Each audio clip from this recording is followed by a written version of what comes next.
मोला आँखी मारे तरिया महो बही पैरी ला छुन छुन बजा के गरी खबे बैया टूरा रे अभी रंग रंग के बने गोटिया ले मोला आँखी मारे ते बने समरे पहने करना रानी रे मोर दिल के ते सोन चिरैया ते मोर रास्ता जो रही बे दिनों दिन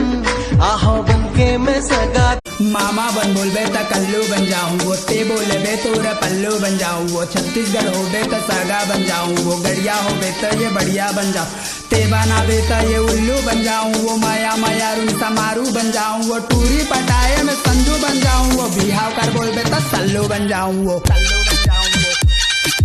सल्लू बन जाऊं वो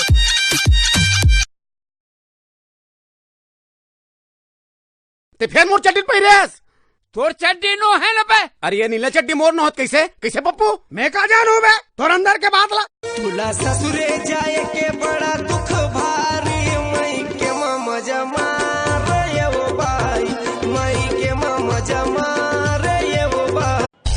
गाड़ी में चढ़ा के डीजे अमित कौशिक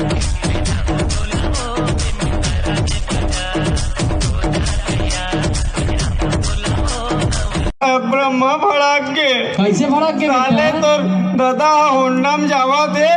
मोला कामे लेग बे ऐसे की के जब लूना में चढ़ के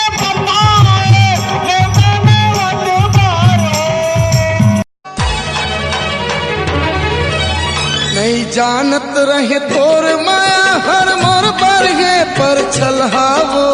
जिंदगी के रास्ता में फंस गयो संगी तोर कारण यल कर हाओ बामन चिड़ैया में सुंदरी सुवनते बामन चिड़ैया में सुंदरी सुवनते और सुंदर सुंदर आँखें